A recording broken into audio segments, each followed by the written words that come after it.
Hi, this is Kady Romagnuolo, broker of record at Blue Moon Realty in Kingston, Ontario, where we are making waves in the real estate industry.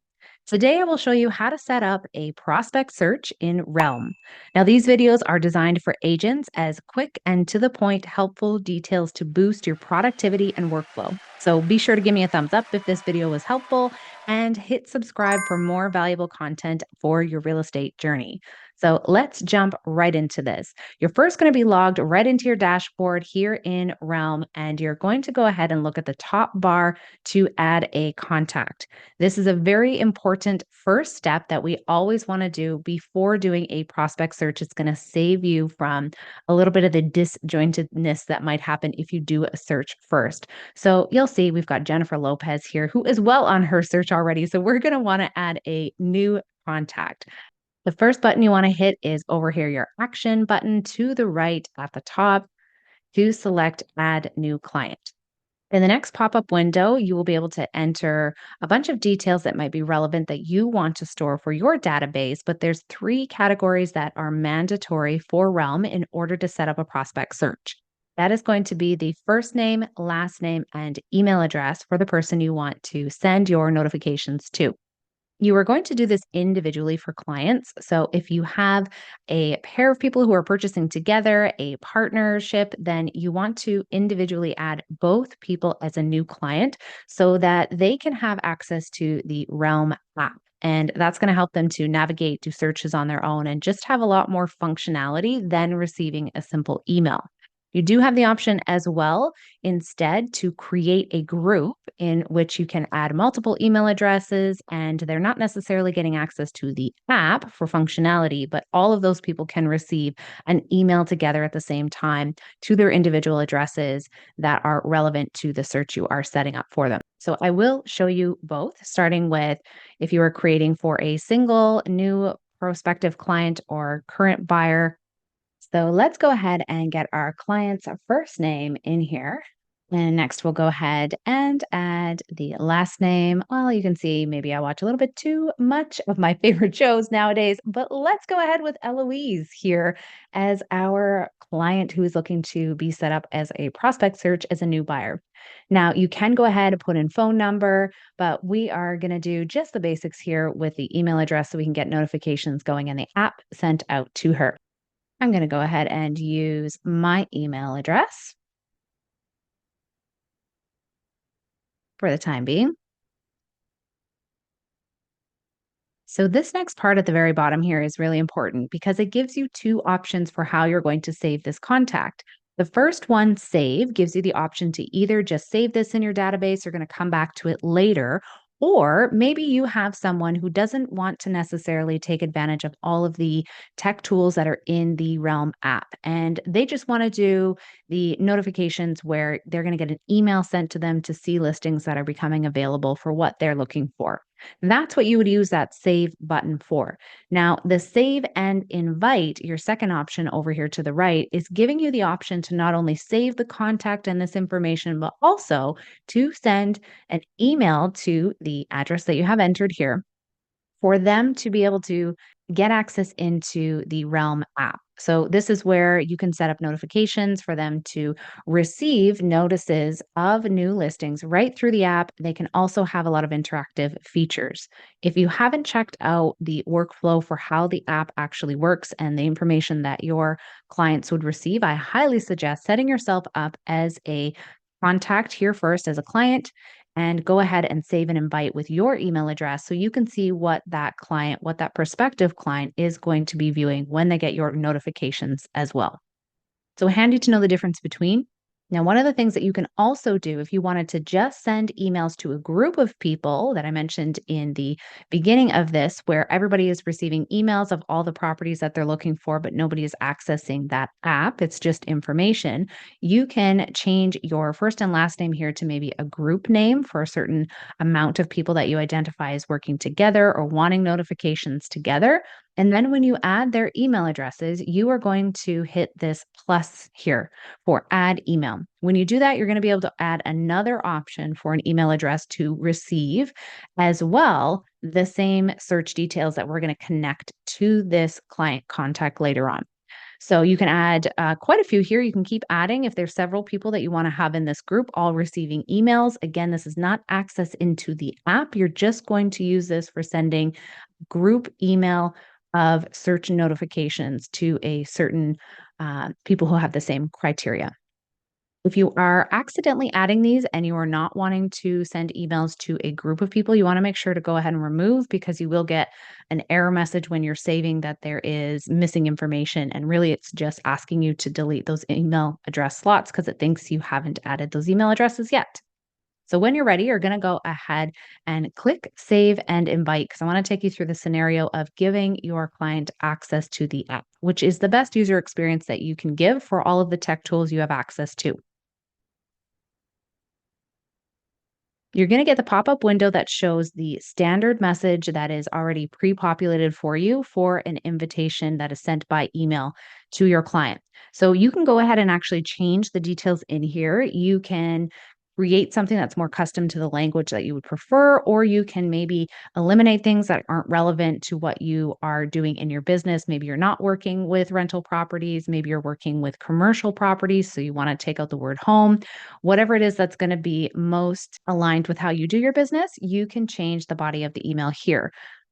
Now, you do have the option at the top right here to save whatever language you change here to your default. So it is going to be the same message that pops up every time to every new contact that is saved in the system. You can always revert back to the default, which is the language that you see here. If maybe you start typing something out and then it's like, oh, never mind, I want to go back to what it was in the beginning. Go ahead, just click use default. So I'm going to keep it as what we have in the default for now, and go ahead and click send when you are ready.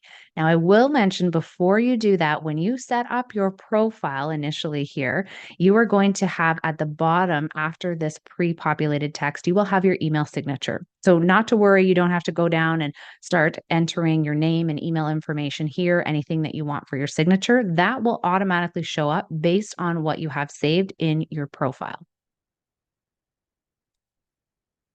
So now that we have Miss Eloise here saved as our client looking to purchase a property, we want to set up the search for the details that she's given us.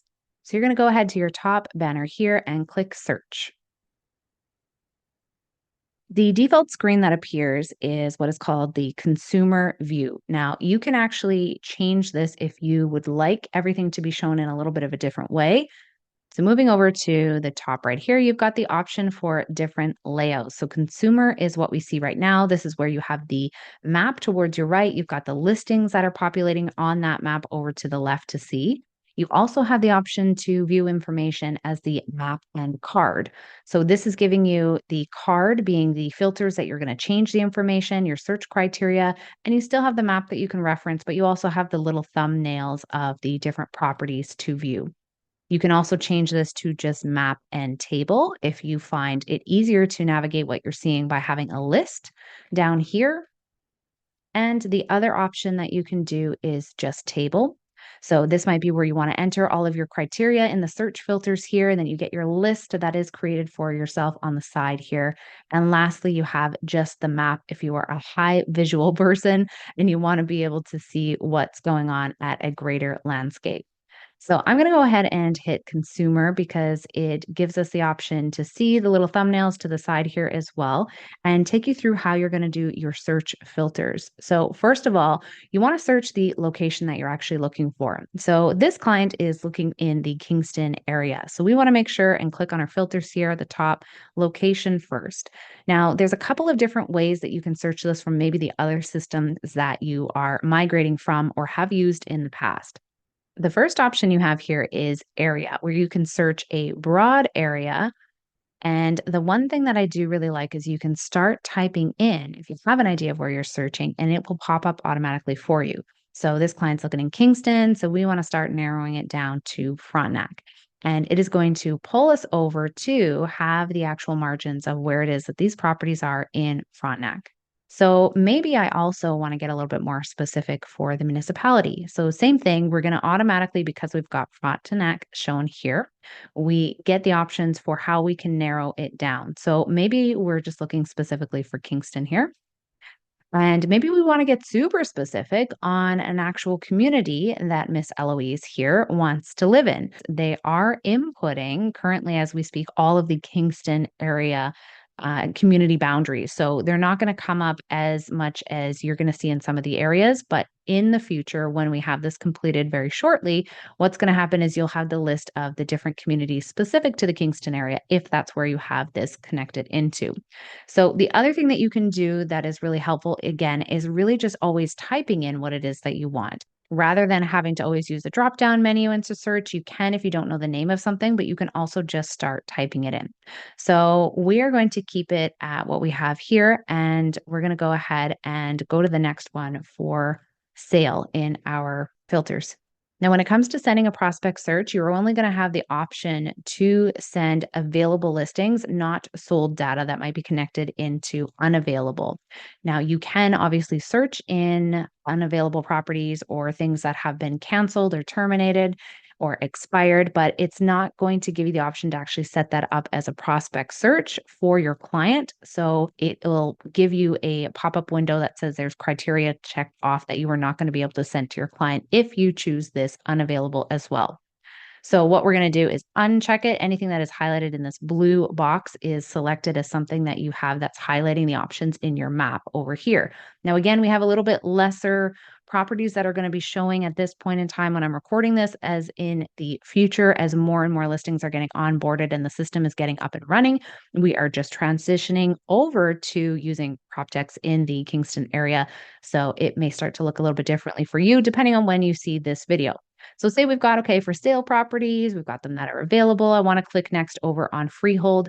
And you're going to fill out specifically for this client what it is that you want to search for. Now, the nice thing is you can just choose, maybe it's detached that they're looking for, and it'll already start to narrow the options you're seeing in your map here. If you uncheck, it's going to go back to doing everything as a whole. You can also say, okay, well, this client is open to multiple different things. So we also want some condo properties in there. So you'll notice the options that come up that you can check off here then become specific to not only freehold, but also for condo. If you do not check any of these boxes off here, it's including all of these categories. So if you know that you want to get more specific to say, okay, well, they're open to that townhouse, they might be open to detached, they're also open to having the condo elements on a townhouse, they're open to having, if we scroll down here, there's more semi-detached. So you might want to check off specifically what makes sense for them. And you can go ahead and click done. So next we're going to go over to bed and bath, and you can get specific on this. You can leave it broad. It's up to you in your business and that particular client. But a tip that I want to tell you is, say somebody says to you, I only want a home that has a minimum of 3 bedrooms, but it can have more. It's okay if it's 4 or 5 bedrooms. If you go ahead and you just click for bedrooms here, 3, all that's going to come up is listings that specifically only have 3. So that matches that criteria. But you also want anything above that. So you do need to make sure and click the other options for 3 and 5 plus so that you get everything that's going to come up in that search. The same thing for bedrooms plus. This is going to be bedrooms that are not only just on the main grade level, that might be in the basement. So maybe you have, okay, I definitely need to have at least 1 bedroom in the basement. Then you're going to want to check that off. And also, in case more are okay with them, you want to check this other criteria as well. Same thing for bathrooms. So we're going to leave bathrooms open. They're totally okay. However many bathrooms is completely fine for Miss Eloise. Click done. Next, we're going to go over to price. If you have a particular price range that you know that they absolutely have to work within, we can click down here. I want you to focus on list price because this one has to do with the available properties, whereas this criteria up here for price actually connects more into unavailable properties. Now, that could be sold, terminated, or expired, canceled listings that we're not going to be sending a prospect match for. So we want to focus on the list price. If they have a very particular amount that doesn't match any of the criteria here, say they are not only looking for $20 million, but they can really only spend, let's say, 19 million and $1, then you're going to want to make it a little bit more custom and specific. So you can enter that at any time as well. Maybe you have a minimum list price that you want to put in there too. Go ahead and click done when you are done. The more filters here gives you the option to add anything, again, that you want to get super specific about. Now, the status here is very important because you might want to check off something specific for this client that makes sense for them, or you might want to leave it open to just anything that is showing as available. So, DFT is deal fell through. That might be where there is an offer that has been on a property and it was sold conditional, and then those conditions, for whatever reasons, did not firm up, and that property pops back up on the market. That would be a DFT. It's now available. You want your client to see that. It's probably a good idea to check that off. EXT is going to be for extended. So maybe the listing is already available and they're hitting their expiration date of that listing, and the listing agent and the client, the home seller, then decides they want to extend that time period instead of letting it expire and doing a new listing. So you might want to check that off too, or leave all of these unchecked for them all to be included. Or next, you want new, anything that comes available on the market. Yes, we definitely want new. But we also probably want PC, which is the price changes, a listing that is already there and they've decided to do any type of price change. Now, keep in mind that could mean a reduction to price. And interestingly enough, it could also mean an increase to price. It happens. That's a whole nother video that I will explain another day as to why somebody might do a price increase on a current listing. Next, we have SC, which is your sold conditional. So this is one where you might not necessarily want your clients getting a notification on a property that is now sold conditional unless they have the option with an escape clause. And that means that that offer is accepted and it has a buyer that's locked into that detail, but they're working through their conditions. And if somebody else wanted to make an offer that was suitable for the seller to accept, they could still put in an offer and notify the first original buyer. And because there is an escape clause, your client could potentially move into second place and scoop up that deal. So there's a lot of details to that, but do you want your client to receive information on it? SCE stands for sold conditional with an escape clause. So I would definitely want that checked off because it might be an option still. So the sold conditional really is the only one where it's like, okay, do you really want a notification sent out that that property now has an offer that's accepted on it and they're working through conditions, but they can't accept any other offer unless it falls through? Totally up to you, but that's what they all mean. Leaving them unchecked, again, allows for all of them to show up in the search. So you're going to enter anything else that maybe is super specific to what you want. You might leave this a little bit more broad. And if you are finding things here that are just, you're not getting what it is that you need to specifically include, you can do waterfront as well. Then you can go ahead and you can add a field at any time. So the drop down menu here, it gives you the option to look through alphabetically what might be here that isn't on your main list that you can check off. Maybe there's something specific again for that client. Now, I have here waterfront and generic style. I have actually added as field because they are things that I tend to use as an agent myself quite often. I do a lot of waterfront properties. So I want to be able to check off, yes, this is a waterfront home. Maybe you're looking for a cottage. So that's why this is coming up, because anytime you actually go ahead and click add a field here, so maybe I want to add here that does the property have an alternative power source? And I'm going to click that. It's now added to the list. It's actually going to show up every time as my default as something that I can search for unless I go ahead and X it off. Now, if I don't choose anything in this drop down menu, it's not necessarily applying to the search details that are here, but it is an option for you to go ahead and look at without having to add it as an individual field each time. Now, generic style, the reason I have this for myself specifically is because it gives the options of these different types of homes that somebody might say to you, I am only specifically looking for a type of bungalow, or I only want a two-story property. Then you could go ahead and actually check that off there, and you'll see it narrows down the results here. And if you accidentally did, you can go ahead and exit out and it'll bring all those other styles of properties back in. So when you are done with that, you're going to click done here. If you find that you've made any errors, you can go back through your tabs. You can also clear with this button at the top to make everything just go back to a blank and clear slate to start again. So I'm going to click done. And these are the properties that are coming up currently. You can glance through them with the thumbnails, and you're also seeing the location of where they are on the map. You can also go ahead and change this layout again at any time. Say you want to just see them all at a glance, where you're noticing them all in a list like you might be used to for previous systems like Matrix. You can X this filter box out so you can just see them at a glance here.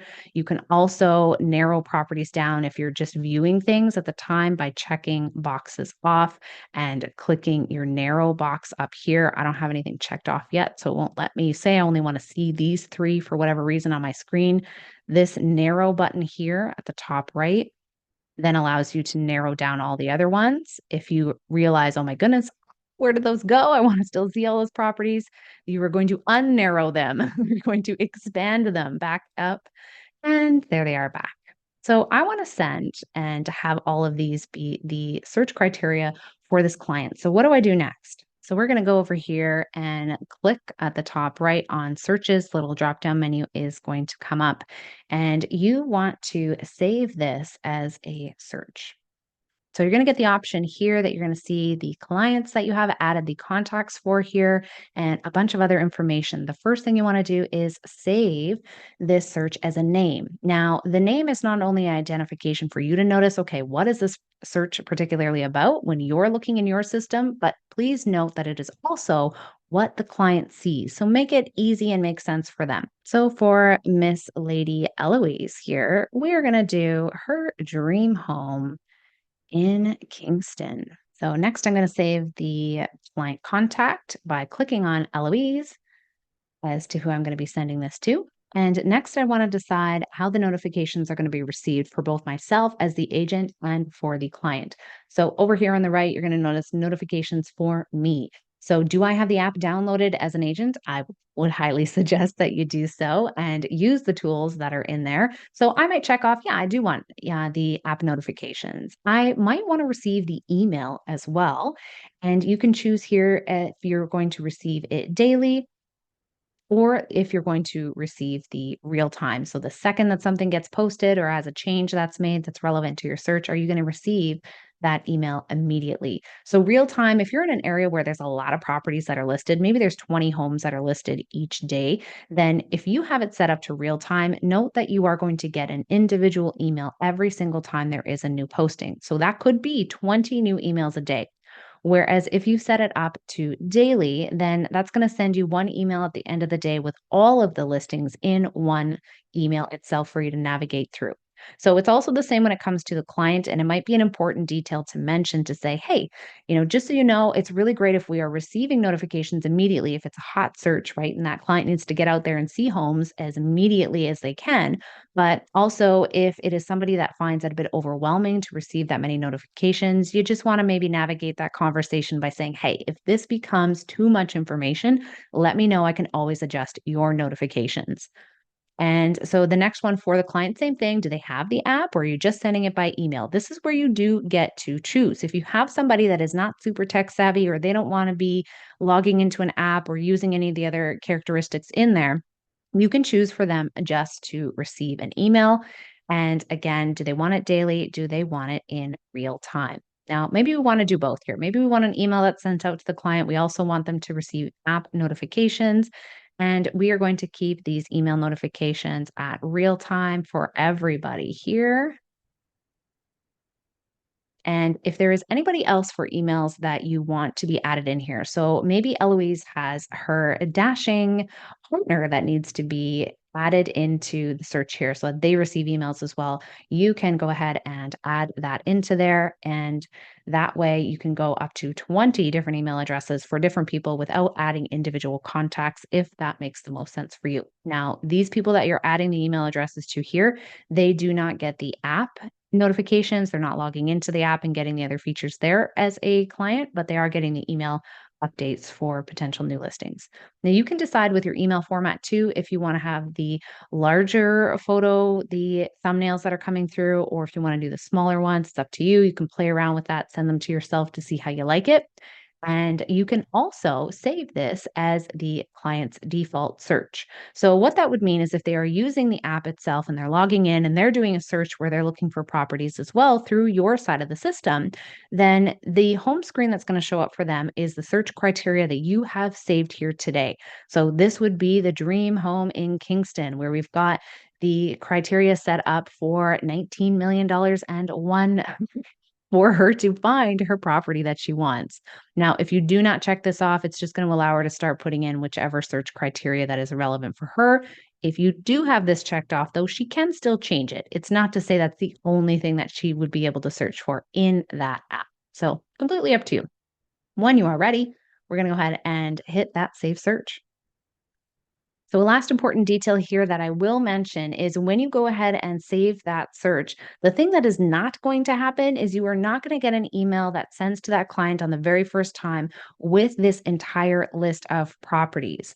What it's going to do is now start notifying her in real time, because that's the notifications we have set up as to when a new property is posted on the system.